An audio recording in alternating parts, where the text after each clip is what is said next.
Hello and welcome back to the internet. So it's actually been kind of interesting going back and reading all of my old comments lately. I'll probably have to announce at the start of every video that I'm going to be going back and hearting and responding to most of my comments. So if you got a random notification that I just favorited your comment of you saying that the music was too loud, that's why. But in other news, hope you all had a good Thanksgiving and Black Friday. Hope you didn't run into any entitled parents, like this first story. We had 500 plus reservations on Thanksgiving, and a lady threw a fit that her measly party of 4 didn't get to have their own private room. So Thanksgiving went actually pretty smooth, except for the occasional whiner, but that's expected. But I've never seen someone so entitled like this lady was tonight. It was an older lady, of course, and her friends. In her reservation, I saw in the notes that she asked for a round table. I went to go sit her at a round table, and she said, "This isn't what I want." I confirmed with her that she wanted a round table, and she goes, "Yes, I want a round table, but in a private room." I very nicely explained, "Unfortunately, ma'am, because we're so busy this holiday, private rooms are reserved for large parties. But I can still get you seated at a round table. It just won't be private. I'm so sorry about that." She scoffed, "Well, in my reservation, I asked for a round table, and I also called today and confirmed a private room with your manager." Now I know she was lying, because none of our 3 managers would allow that. We're not stupid. At this point, there's no point in arguing with her because she obviously won't listen to someone who's younger than her. So I got a manager, who of course explained to her the same exact thing I just did to her. The lady was throwing a fit in the middle of the dining room. She kept lying that she had a private room confirmed, and eventually the manager said, "As much as we want to accommodate you, it's physically not possible. There are more than 500 reservations tonight, and not a single one of them will have a private room. If it were any other night, maybe we could seat you in a private room, but holidays are very busy. Would you like to sit now?" She then shut up and sat. I think the manager's response wasn't rude, but it got to the point since this lady was literally shrieking like a 3-year-old and he needed to shut her up, especially since people were staring now. When they left, she came up to me and said, "You just lost loyal customers." "You're not loyal customers. You're shrieking children. Good riddance." I actually think it's kind of weird that people go to restaurants on Thanksgiving. I guess I could kind of get it, but my family's never done anything like that before. It's mostly just unfortunate for the people who have to work with all those people. Woman tells kid to steal alcohol for her, throws her car keys at me, and smashes my door. I'm an assistant manager of a truck stop. Most days, I absolutely love my job. Yesterday was not one of those days. It was slow, a few truckers mad that they had to work on Thanksgiving, and a few drunken jerks buying beer and lotto tickets. Then there was Susan. Susan was an older woman who looked like a catcher's mitt, and smelled like someone dropped wet cigarettes into used cat litter. She had 2 kids with her, probably grandkids. At first, she didn't come in. She sent her kids in with a wad of crumpled singles and 5s. They picked out drinks and snacks, set them on the counter, then went back and grabbed a case of beer. I jumped from behind the counter as there is no reason for them to be touching that as minors. I asked them why they wanted beer. One of the kids says, "Nana told us to get some. She's right outside."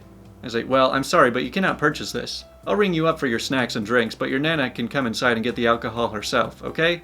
The kid says, "She's not gonna like that." I say, "It's not your fault. It's just against the law for me to sell you alcohol, regardless of where your parents are."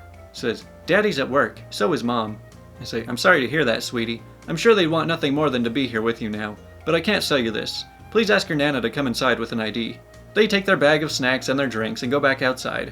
The kids sheepishly walk up to the car, and I can already tell this woman is going to be awful to deal with. She throws her car door open, stands up, yells at one of the kids, and then the kid comes back inside and says, "She says it shouldn't be a problem since she's obviously over 21 and she's right outside."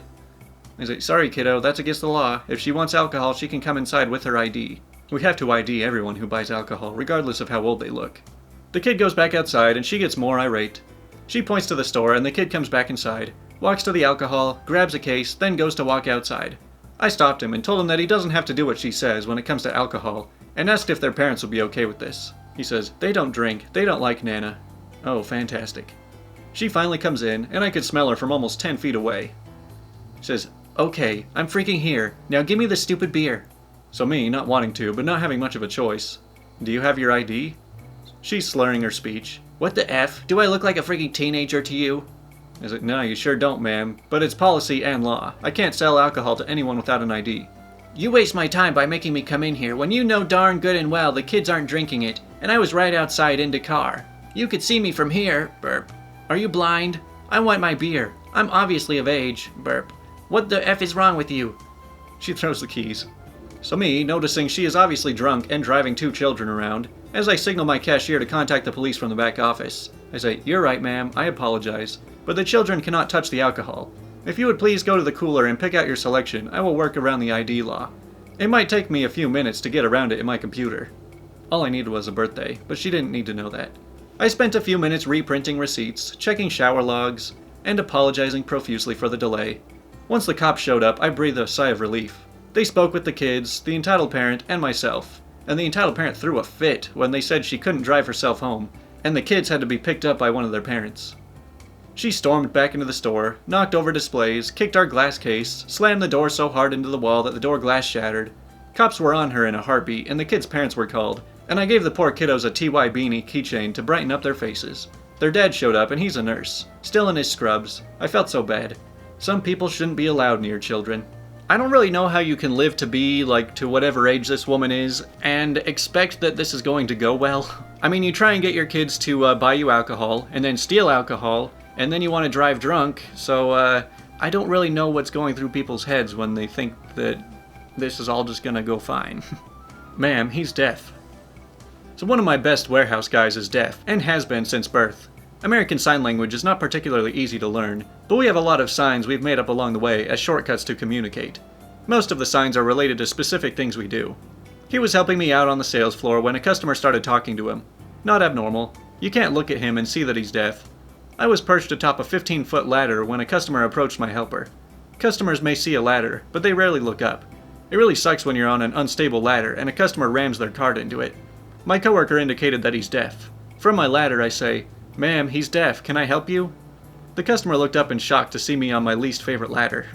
She then turned back to my coworker and said loudly and slowly, "Can you take me to someone who can hear?" I really don't have any idea where she was trying to go with that interaction, but I startled her again when I slid down my ladder to plop down in front of her, offering to help her. Maybe she thought he could read lips, and she doesn't know that really isn't a thing for much of the deaf community. Now that I think about it, let's try something. I want to see how good you guys are at reading lips. I'm going to say a line, but cut out the audio, so try to guess what it is that I'm saying. And the first person who gets it right, I'll pin your comment. That's the secret code for this video. Don't act like you're doing us any favors. You got it, buddy. So to preface, I'm a contractor, and I replace various dispensers in different types of buildings. No matter what the job is, I do not discard old equipment that I take out without a $1 per unit charge, because I have to take them to the dump, separate the materials, break down the cardboard, etc. So with every job, I ask the site lead if they want me to discard it at that cost, or if they want to take care of it themselves. If they do not pay, that equipment has nothing to do with me as soon as it's off the wall. My only responsibility is to remove it, and it's their property to dispose of. Now, the care home I'm working in refused to pay the fee, but still asked me to separate and break down the cardboard. I'm nice, so I was doing that. I also organized some of the old equipment out of the pallet, and shrink-wrapped it to be easier for them to dispose of. So today, my truck is parked in the back, where they specifically told me to park it. The pallet of old equipment is in the garbage disposal area, where they specifically told me to put it. And the rest of the equipment is in a pile behind the pallet, where they specifically told me to put it. Someone in maintenance comes out and asks me to move my truck because they need to access a certain dumpster from that side. Okay, I stop working, come outside, move to the other side of the alley area. I find the maintenance lead and ask if it's okay to park there for about 20 minutes, as I'm headed to lunch soon anyway. She says that's perfect. Cool. I'm headed back inside when a man in maintenance, who heard the conversation, stops me and says the pallet is in the way of the garbage can they need. I say I'm sorry, but that it's nothing to do with me. It's not my equipment and I just have to put it where I'm told. He keeps insisting it needs to be moved. I'm a 110-pound woman with no super strength skills, to my knowledge, or pallet jack, so I'm not sure how he expects me to move a 600-pound pallet. And I tell him much, and again remind him that it's not my equipment, and it's just been placed where I was instructed to place it, after going out of my way to organize it for them. He says, "Don't act like you're doing us any favors." Which sounds good to me. No more favors. You got it, bro. So I go back in to finish my last bit of work, then come out to grab lunch 15 minutes later, and the pallet has been moved directly behind my truck, blocking me in. Everyone involved knew that was my truck, and knew I was headed to lunch soon. If they think I'm going to come and ask them to move it, they're underestimating my ability to match their pettiness, especially after I was not told to do any more favors. I got in my truck and backed into the pallet until it tipped over into the mountain of discarded equipment that I hadn't palletized, and went to lunch. I came back from lunch with a newfound freedom from giving a crap about whether the old equipment was the least bit organized. Before, I was neatly stacking them to the best of my ability. Now I don't freaking care, bro. I'm tossing crap wherever it's easiest for me, because apparently it's just as inconvenient for them when I organize it. This sounds like a fun job to deal with people.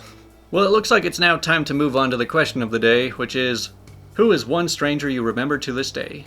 My sophomore year in college, I would always see this older man on my walk to my math class. He always went out of his way to say good morning and ask how I was doing that day. We never exchanged names, just two people checking in on each other. You ever want stories like this one? Just become a janitor. You'll become very friendly with people that you talk to every day, but you never even learn their name. I was waiting at the subway station when I hear a man approaching, bobbing his body and saying, "Watch me do me, watch me do me." After exchanging pleasantries, he looks to the gloves I was wearing. He proceeds to take one off my hand, saying, "Oh wow, those are nice gloves. Are those suede?" He takes the gloves to his face and takes a deep sniffing inhale. Gives it back, saying, "Yeah, that's suede. Nice, nice."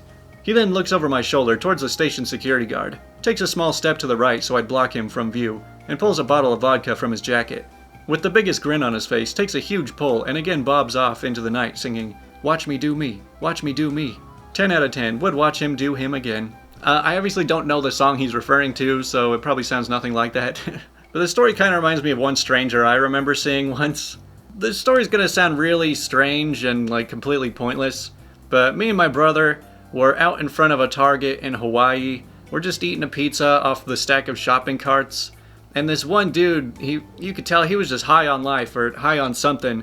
He's just walking down the sidewalk very confidently, just like saying the first thing that comes to mind to every person he passes. He sees this homeless guy, he's like, "Hey, cool shoes." He looks over at us like, "Hey, that looks good."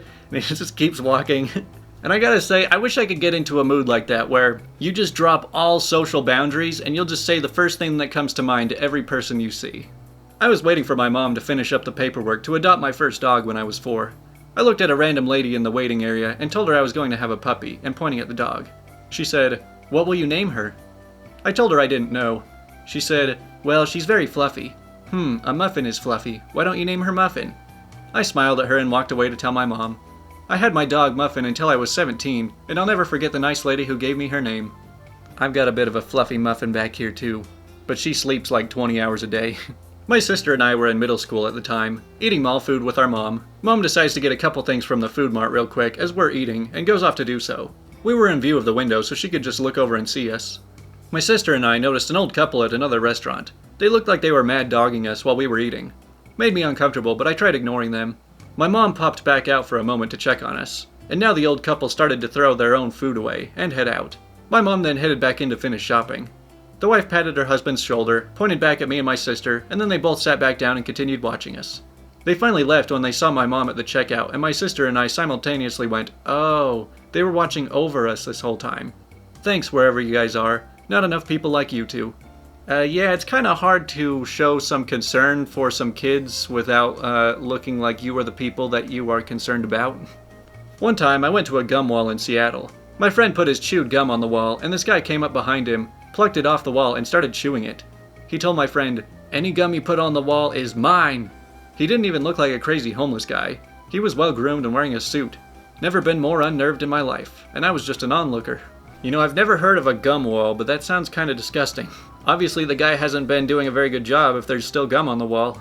A few years ago, I was waiting to buy a drink at a concert, and this Russian guy next to me said something to me. I responded, and he instantly realized that I was American, and suddenly starts yelling, "You're American! You're going to F my daughter!" I calmly reassured them that I was not, in fact, trying to F his daughter. He seemed satisfied with that, then handed me a shot of really bad vodka and disappeared. I think about that guy a lot. I also feel bad for whoever eventually F's his daughter. Well, that's all for our Thanksgiving episode of Storytime. Actually, speaking of strangers, I still remember. I mentioned that being a janitor will get you talking to people without, ever getting to know them that well. It was kind of the same when I worked at a gym. There was one time where this guy just started talking to me like we'd known each other forever. And he came in very regularly. I talked to him maybe 3 or 4 times a week. And then after a few months, 4 or 5 months, we were gonna actually hang out and do something, so we were exchanging numbers. And then while we were exchanging numbers, we're like, "Oh yeah, hey, what's your name?" Because I don't know, for whatever reason, I don't really bother with names, I just remember faces. Anyways, have a good shopping weekend. Don't forget to try and figure out the secret message, and enjoy the cat video.